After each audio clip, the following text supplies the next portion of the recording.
Thank you so much, choir, for that wonderful opening. We are indeed now in the light of love. Now, good morning and welcome to the First Unitarian Society of Madison. This is a community where curious seekers gather to explore spiritual, ethical, and social issues in an accepting and nurturing environment. Unitarian Universalism supports the freedom of conscience of each individual as together we seek to be a force for good in the world. My name is Karen Rose Gredler, and on behalf of the entire congregation, I'd like to extend a special welcome to any visitors who are with us today. We are a welcoming congregation, so whoever you are and wherever you are on your life's journey, we celebrate your presence among us. As we gather in this place and this time, let us remember we are all visitors in this life. We come together to find meaning and hope with all the other visitors in this life. Let us join our hearts and minds together as we celebrate this life together. Please silence your cell phones as I invite you to join me in a few moments of silence for contemplation, meditation, prayer, as we settle in and come fully into this time and place together.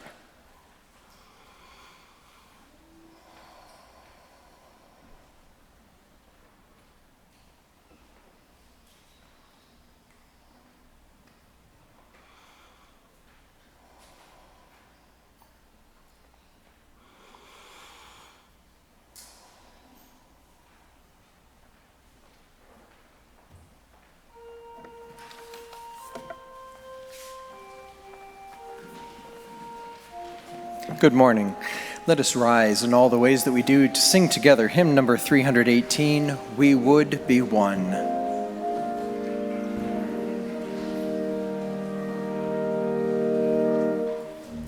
We would be one as now we join in singing our hymn of love to pledge ourselves anew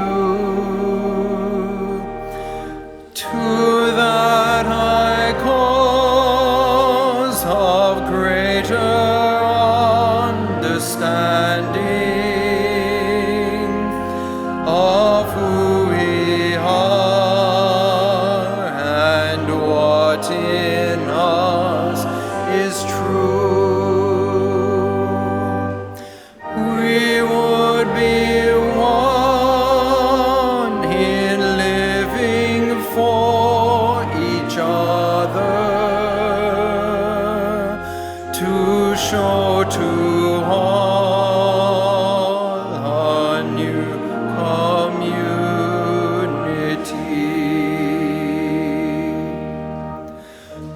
We would be one in building for tomorrow a nobler world than we have known today. We would be one in searching for that meaning which binds our hearts and points us on our way. As one we pledge ourselves to greater service with love and justice, strive to make us free.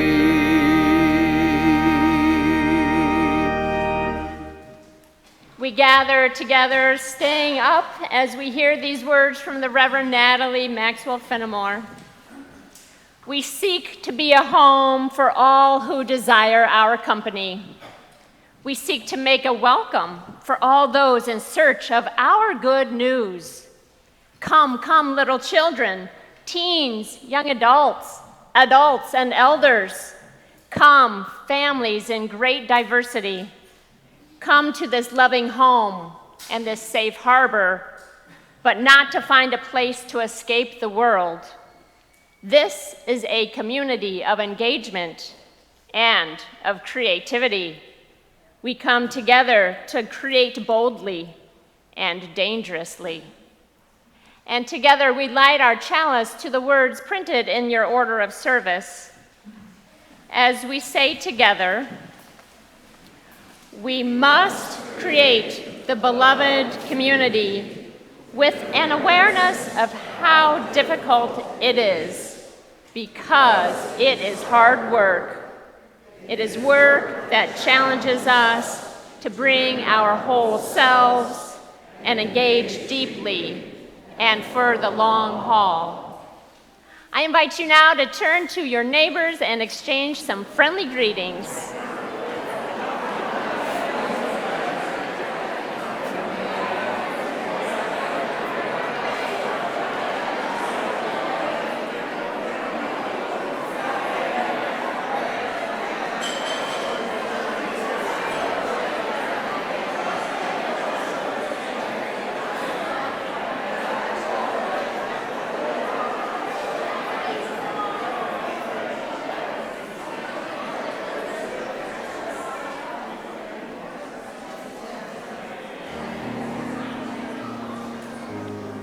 If you are young and young at heart, all are welcome to come forward for a story.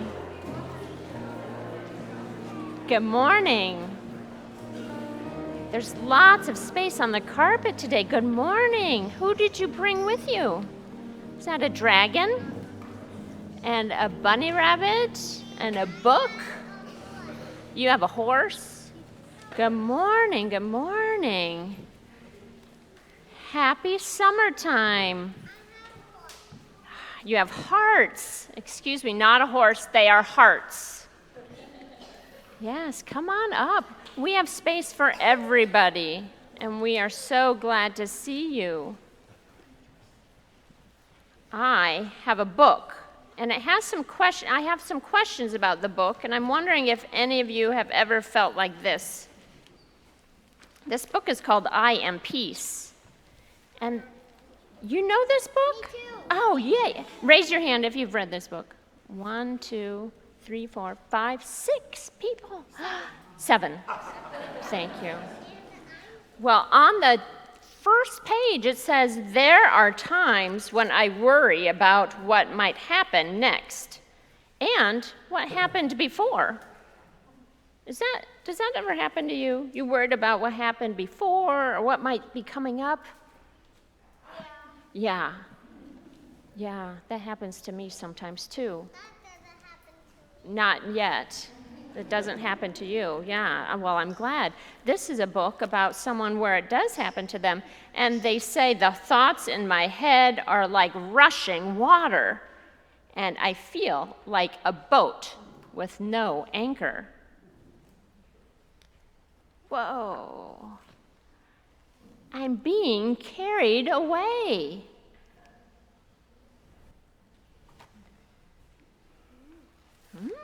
What must that feel like? I give myself a moment. I take a breath. Let's take a breath.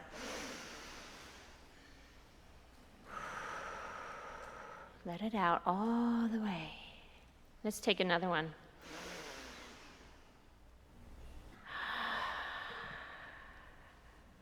And the person continues, and then I tell myself, it's all right.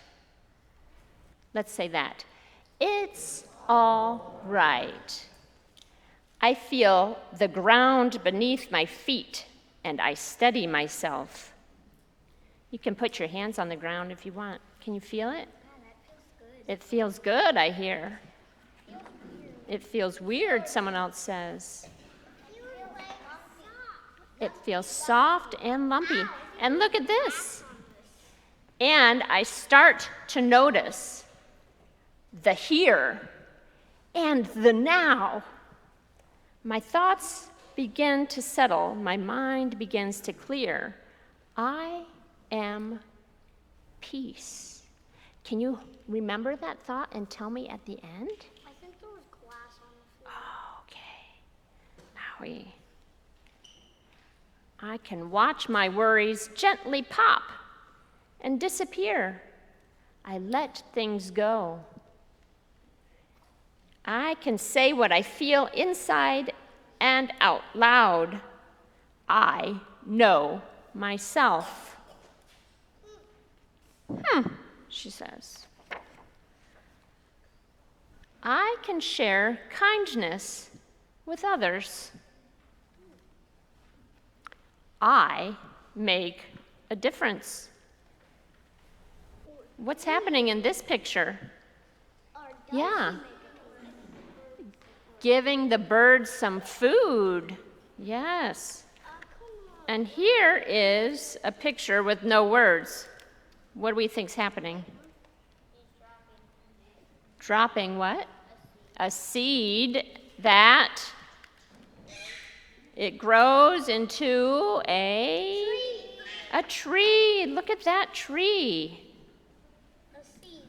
A seed that grows into a tree. And then they say, I can hug a tree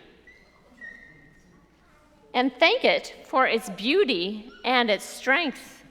Raise your hand if you've ever hugged a tree. Oh, I have. Oh, yes, I have.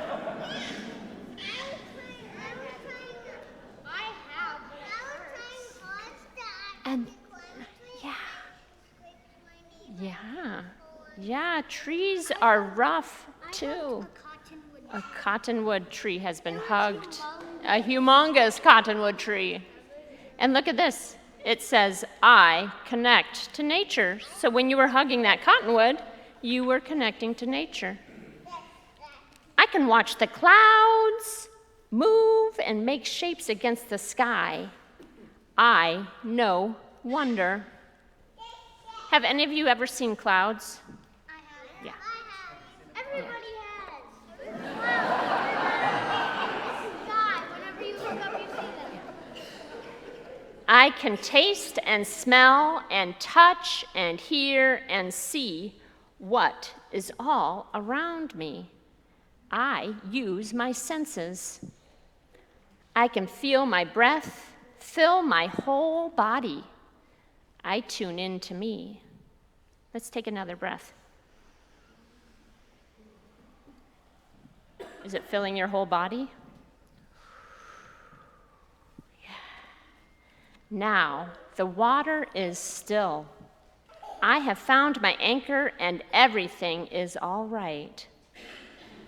I don't need to worry about before or after. I am in this moment. I am peace. Now, I share my peace with others, and I hope that it is carried away to those who need it. And I dream we are peace. Everybody dreams that we are peace. Everybody dreams that we are peace, That's I actually hear. not true, 'cause some people don't dream. And other people say, maybe not so much. But, and so sometimes when things are scary, that's a good time to breathe, right? You want to tell me about it? I bet you do. Yes. So we are going to sing a song about breathing. It's called Meditation on Breathing. And while we sing our next song, you all get to go to summer fun. Okay? Thank you for joining me today. I hope you notice your breath this week.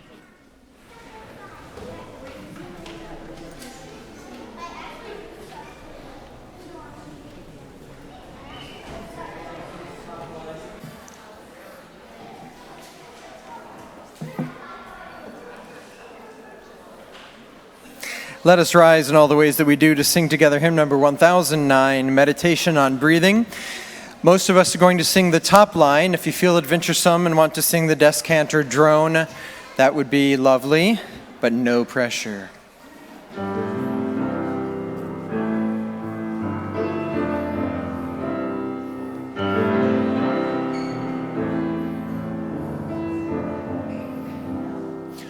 When I breathe in, I'll breathe in peace. When I breathe out, I'll breathe out love. When I breathe in, I'll breathe in peace. When I breathe out, I'll breathe out love. When I breathe in, I'll breathe in peace. When I breathe out, I'll breathe out love. When I breathe in, I'll breathe in peace. When I breathe out, I'll breathe out love. I'll breathe in peace. When I breathe out, I'll breathe out love.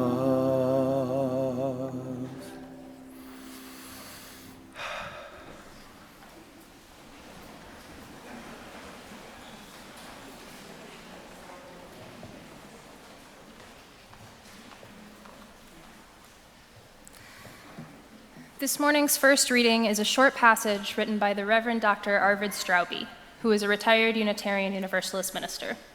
He currently offers spiritual coaching, spiritual direction, and meditation instruction to individuals.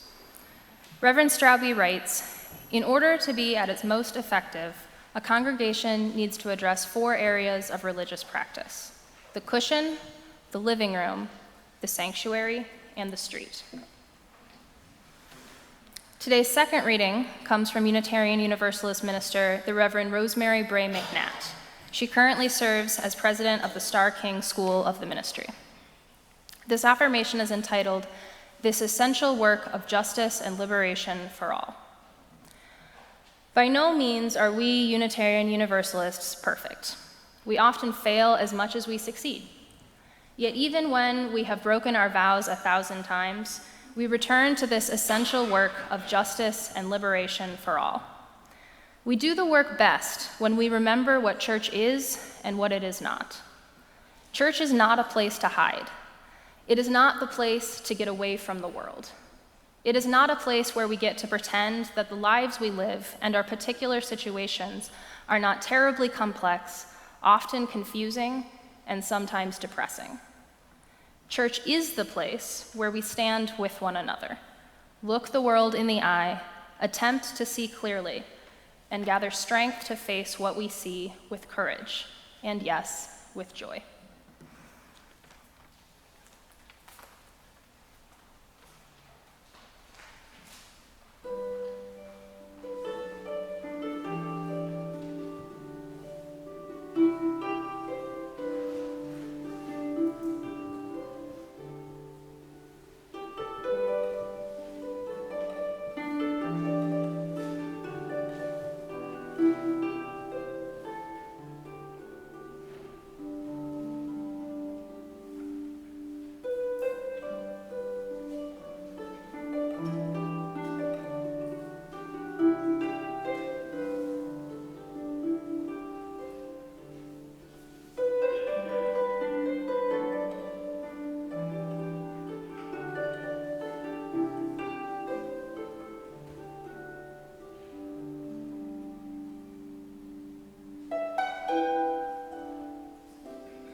Does washing dishes count?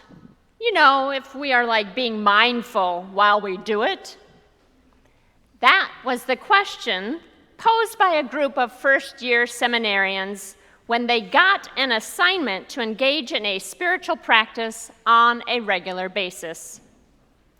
It was actually we, for I was one of the people in the group. We were desperately trying to figure out how to fit this assignment to engage in a spiritual practice on a regular basis into our already full lives. It was our first semester at Meadville, and our minds were reeling with lives packed with kids and pets, with jobs and relationships, with chores and the upcoming homework that was about to land on our shoulders. How were we supposed to fit this in, too? Washing dishes wasn't the only idea we considered when figuring out how to complete this requirement. What about walking the dog mindfully? Or drinking a cup of coffee? Mindfully, of course. For me, it was preparing food. Does cutting carrots count? Could these daily tasks that we were already engaged in count towards completing our assignment? Can any of these fulfill the requirement of doing a spiritual practice? In his 2015 blog post on the subject of what makes an effective congregation, the Reverend Dr. Arvid Straube recommends, as Emily read earlier, that we attend to 4 different aspects of religious practice. He says that if we want to be an effective congregation, we should address 4 different areas, or what I like to think of as locations. So the first location is the cushion. Reverend Straube uses a meditation cushion to indicate a personal spiritual practice. Ideally, this would be an activity we engage in daily. Of course, it doesn't have to be a cushion. For some people, it's a yoga mat or a prayer rug, or simply a comfortable chair with a drawing journal. The idea is that there is a regular time set aside for prayer, meditation, and/or reflection. It doesn't have to last hours on end, even just 5 to 10 minutes per day, dedicated to sacred reading, a body-spirit discipline, or even unstructured prayer.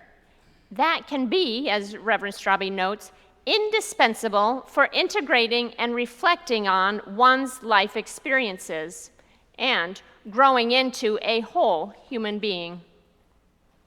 This is the location that we seminarians were fretting about. Perhaps we're not alone. Perhaps you too have wondered if you need to set aside time for a personal spiritual practice. Have you fretted? Or have you embraced the opportunity? Or have you rejected the idea entirely? Or perhaps you, like me, have done a little of everything at different times. Often, congregations help us to find the cushion that is right for us. Here at First Unitarian Society, there have been study groups to learn about and to practice the traditions of centering prayer, Japanese crane meditation, and Buddhist insight meditation. By exploring these spiritual practices in these groups, which are open to everyone regardless of their experiences, we are encouraged to integrate these spiritual disciplines into our daily routines back home. Now, the second location is the living room. Of course, this location, like the cushion, need not be a literal living room, but imagine, if you will, a living room as a space where we might gather for face-to-face conversation with a small group of friends. In this framework, these groups meet regularly, ideally one time a month, so as to provide an environment in which people can nurture spiritual friendships with one another. Together, people explore deeply and express authentically, bearing witness to each other's processes. In these 90 minutes of structured times together in the living room, people explore the huge questions that life presents. Questions such as, what is my life purpose? And what does it mean for me that I have to die? And how am I to serve? And what of good will I leave behind? And finally, how can I love well today? Of course, theological themes are woven throughout these conversations where we are attempting to grapple with such questions. Theological themes like forgiveness, compassion, liberation, they are all likely to come up. Additionally, and not surprisingly, by gathering monthly, the friends made in these small groups become those who most readily provide support to us when we experience times of trouble, loss, or illness. When I think of the living room, I think of small group ministries. Here at First Unitarian, some folks gather in chalice groups and have been doing so for years. Other folks meet monthly in journey circles, which are groups of 8 to 10 people who explore the worship theme of the month, be it resilience, trust, or curiosity. It is also where we bear witness to each other's life journeys, offering a place to celebrate joys and commemorate sadness with and for one another. The living room, like the cushion, is indeed a vital part of a vibrant spiritual and religious life. Now, the third location is the sanctuary. It's a location for collective worship, sometimes called corporate worship. That is what we are doing right here, right now. By coming together weekly to celebrate through music, through art, through the spoken word, this spiritual community is made stronger. Across the continent, Unitarian Universalists and others gather in sanctuaries to explore and interpret the symbols and stories of those who came before us and commit once again to creating a world for those who will follow us. Consider, for example, the story that Unitarian Universalists sometimes tell about the symbol of the flaming chalice. During World War II, an Austrian artist, Hans Deutsch, brought the chalice and the flame together through his work with the Unitarian Service Committee. To this artist, the image evoked connotations of both love and sacrifice. Of course, one can also see how the flaming chalice suggests the transformations that take place when we are held with love. As Unitarian Universalist historian and professor Susan J. Ritchie notes, when we light the chalice in worship, we illuminate a world that we feel called upon to serve with love and a sense of justice. As a unified body of individuals, weekly worship in a sanctuary can remind us of our highest ideals and call us into our best selves. We use stories, song, movement, images, prayers, and silence. We use these to focus our collective attention on a collective good. The sanctuary is also an important part of an effective congregation. Now, the final and fourth location is the street. When you think of the street as a location of religious practice, what do you think of? For me, one of the first things I think of are the protests, the rallies, the marches filled with poster boards and chants and calls to action. That's why I chose the images that you are seeing today. The Reverend Straube also considers the street any place where we are helping to heal the world. As he notes, the street is where all that is learned on the cushion, in the living room, and in the sanctuary is brought to bear to help heal the world in service and in witness. Perhaps for you, the street is a workplace, or a classroom, or the grocery store. It might be the neighborhood association, the voting booth, or a hospital room. It could be inside a prison, the state capitol building, or a community center. If you are in that location, embodying loving kindness and compassion, advocating for justice in our systems, and bearing witness to the wrongs that must be righted, then you are in the street. Unlike the previous 3 locations, there's not a recommended frequency for how often we should take it to the streets. The frequency is really going to vary depending on each person's life circumstances and the various opportunities that present themselves. In this poem, written by Jess Reynolds, we see ourselves joined in this street by an embodied love.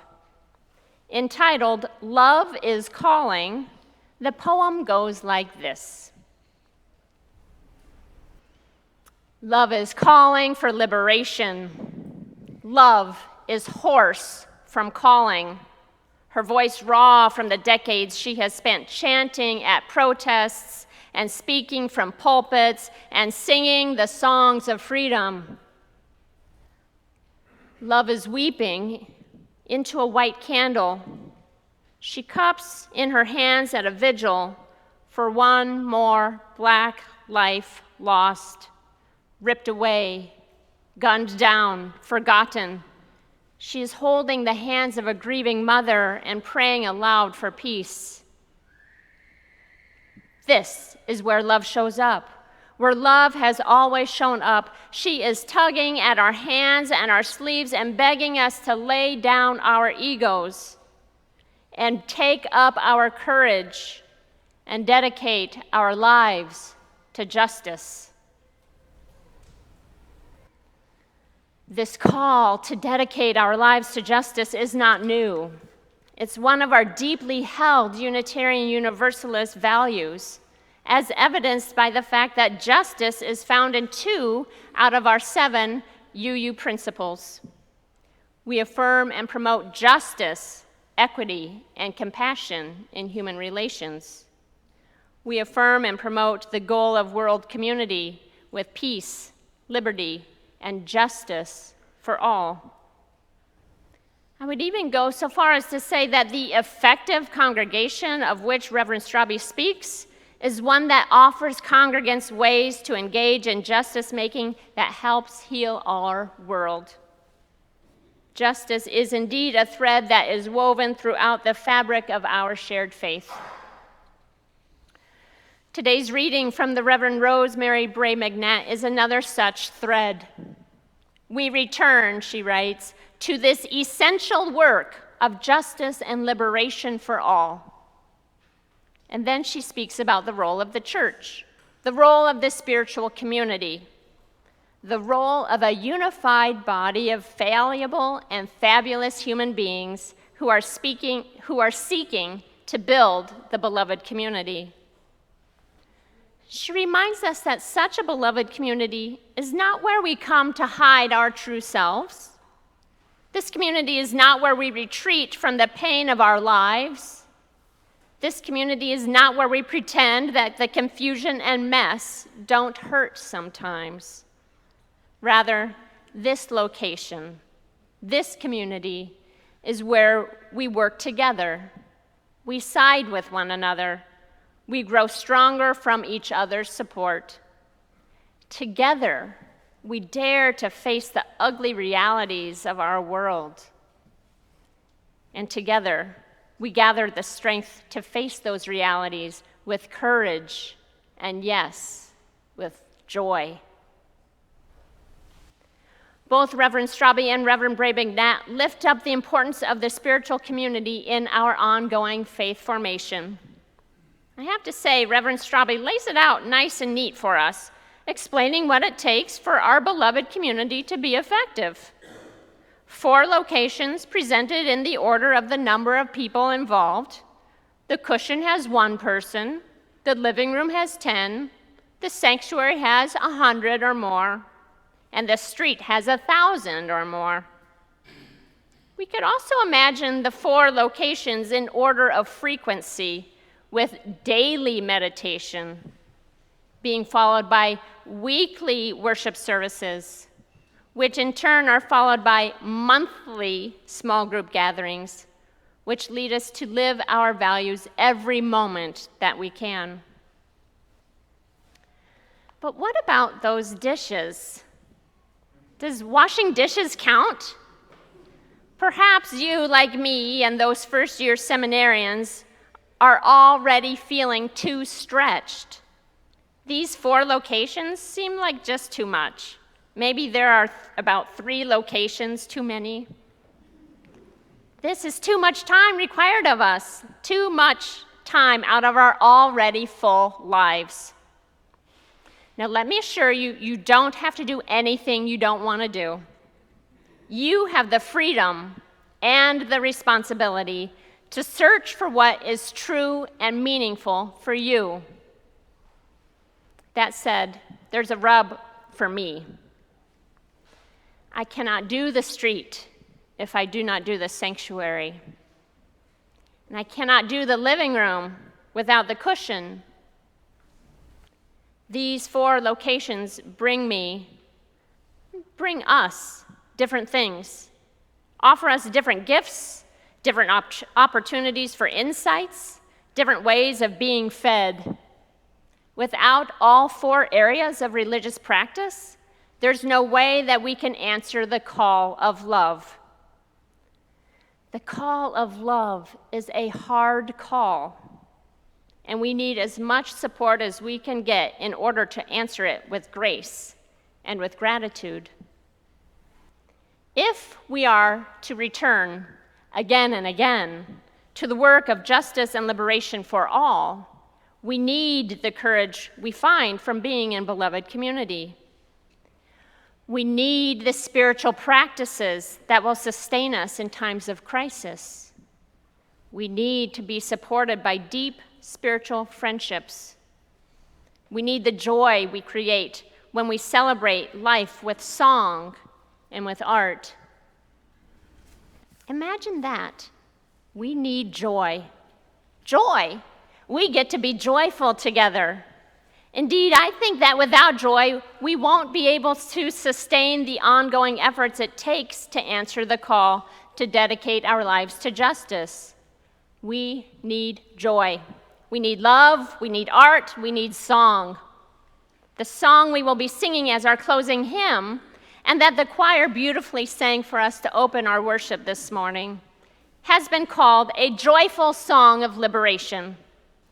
Imagine that. Liberation through song. Liberation through joy. What if we can't have one without the other? According to the song information provided by the Unitarian Universalist Association, Siyahamba is a South African freedom song that comes from the apartheid era. It's not clear whether the original composition was in Zulu and Afrikaans, but today we sing it in Zulu and in English.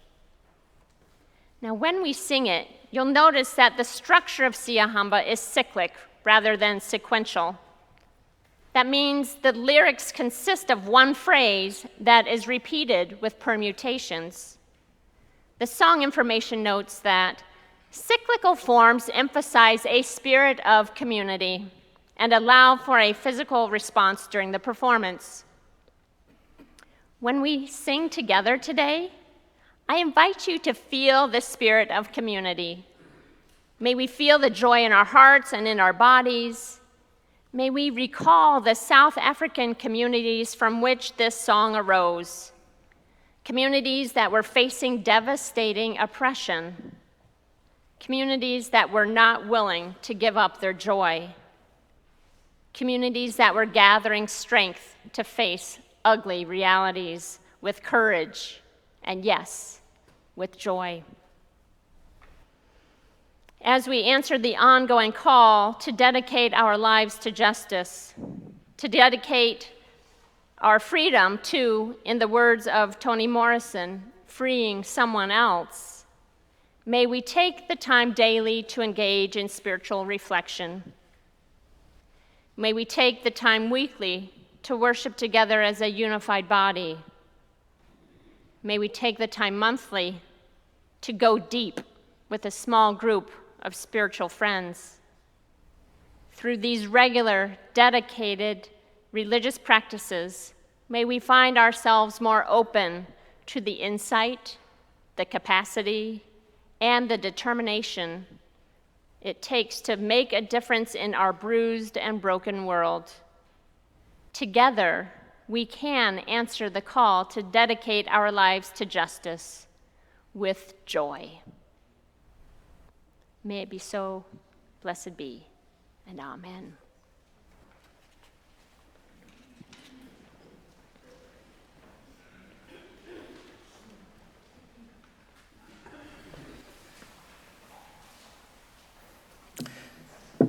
As we prepare ourselves for this morning's offering, may we remember that Unitarian Universalism is a grand vision for a world filled with peace, justice, love, and joy.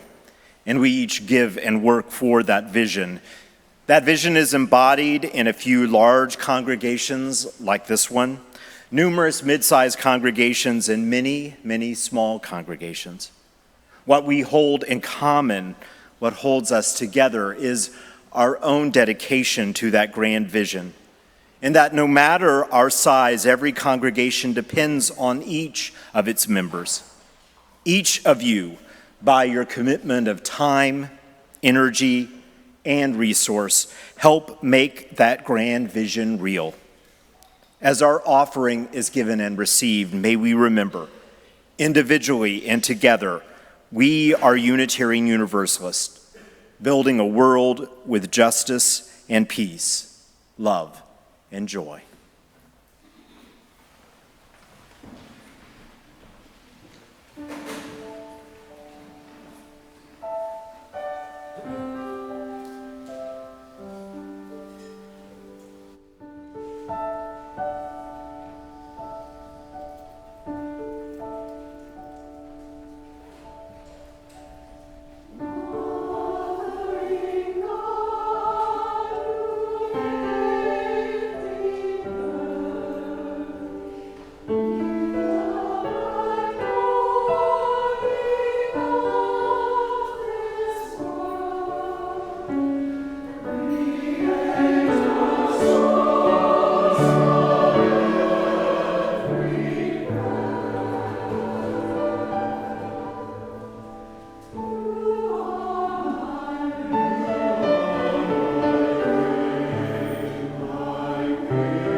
In addition to our great appreciation for your financial generosity, we thank you for all the ways you give to this community, and we want to express a special thanks to those who have helped make our service possible this morning.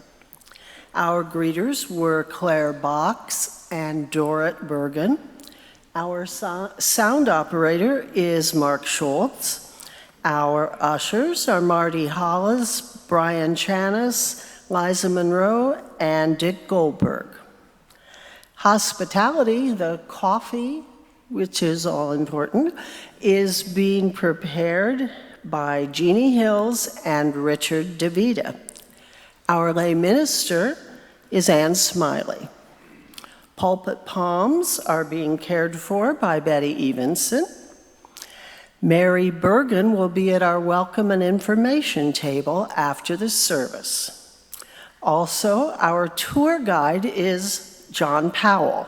If you'd like a tour of our campus, please meet John over on that side of the auditorium near the big windows. Our beautiful single rose was provided by Ann Smiley in honor of her late mother's birthday, which is today, and she's brought it in a beautiful crystal vase, which was her mother's. Thank you, Ann. We have also two other special announcements, and they are both in your order of service, so I call your attention to the list called, upcoming offerings. We have the Welcome Back and Opportunity Fair with food carts, Friday, September 13th from 4 p.m. to 7 p.m. at FUS. Mark your calendars for this family-friendly evening of fellowship and food to celebrate the start of our 2019-2020 program. This is a good time to see other ways in which you might want to be involved, and we'll also have food available so you can purchase a meal and support local businesses. And don't forget to pick up your copy of our updated Guide to the Universe, at least our universe. Now we have another special announcement from Linda Warren.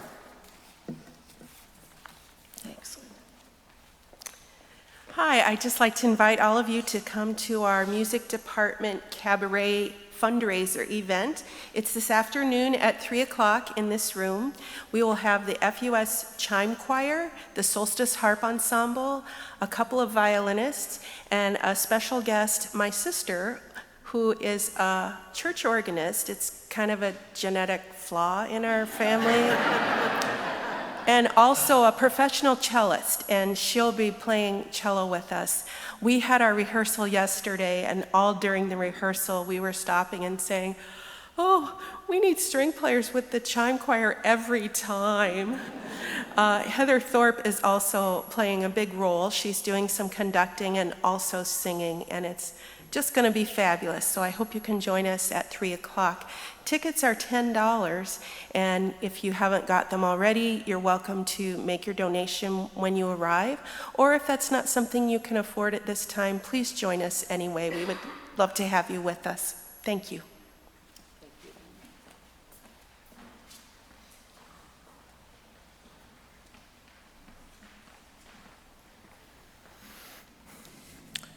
Moving into the cares of the congregation, may we accept the invitation offered by the Story for All Ages this morning, and let our breath call us fully into this place, mindful of how the gift of life enters our body wherever we feel it most. May it remind us to be here now, that there is nowhere else to be but in this moment, and being in this moment is a gift. And from the connection with the ground beneath our feet and the weight of our bodies on the chairs, may we be fully present here, returning to the place of our centering and our deep grounding.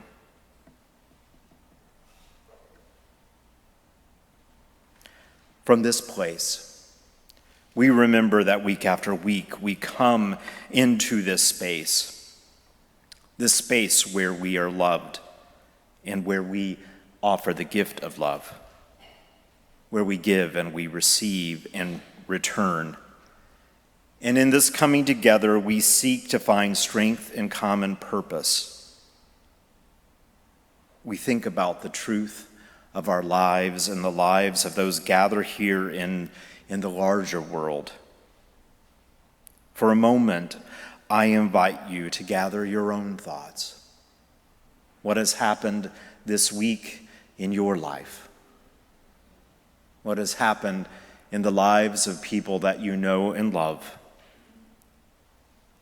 What has happened in the larger life of community and the world?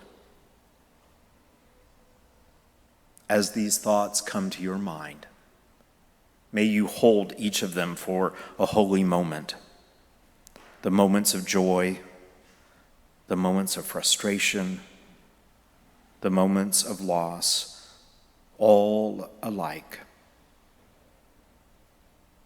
Hold them, honor them. Let them call you in some way to reach out in your life. This week in particular, we remember that there are many people moving. Those who are moving to college, to jobs all over the world. Many reasons for moving away from the home that they have known. We remember their times of big change, meaningful goodbyes, and powerful hellos. For just a moment more in quiet, we honor all the joys and sorrows, both those known and those not yet spoken. And I will light a candle to represent all of those joys and sorrows as we hold them in this space.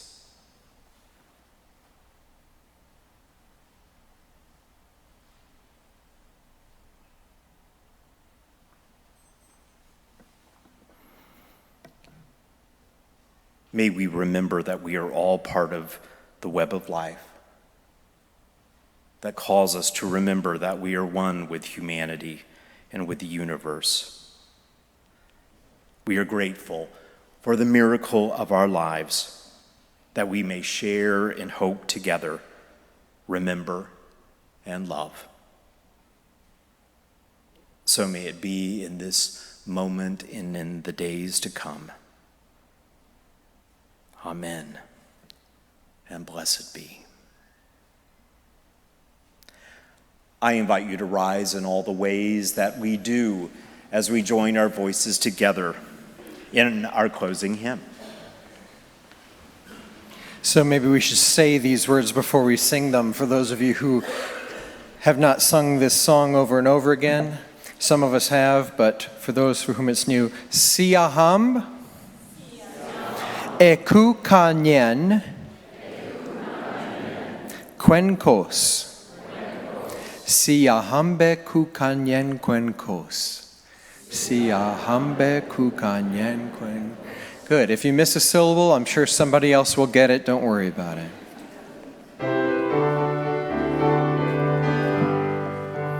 Siahambe kukanyen kwenkos. Siahambe kukanyen kwenkos. Siahambe kukanyen kwenkos. Siahambe kukanyen kwenkos. Siahamba, hamba, siahamba. Oh, siahamba kukanyen kwenkos. Siahamba, oh, siahamba kukanyen. We are marching in the light of God. We are marching in the light of God. We are marching in the light of God. We are marching in the light of God. We are marching in the light of God. We are marching, marching, we are marching. Oh, we are marching in the light of God. We are marching, Marching, we are marching. Oh, we are marching in the light of God. We are singing in the light of God. We are singing in the light of God. We are singing in the light of God. We are singing in the light of God. We are singing, oh, we are singing in the light of God. We are singing,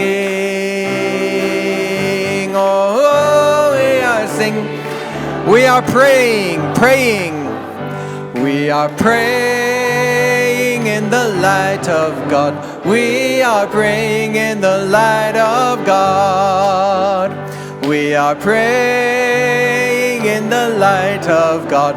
We are praying in the light of God. We are praying. Oh, we are praying in the light of God. We are praying. Oh, one more. We are clapping. Put your books down. We are clapping in the light of God. We are clapping in the light of God. We are clapping in the light of God. We are clapping in the light of God. We are clapping. Oh, we are clapping in the light of God. We are clapping. We are clapping. Oh, we are clapping in the light of God.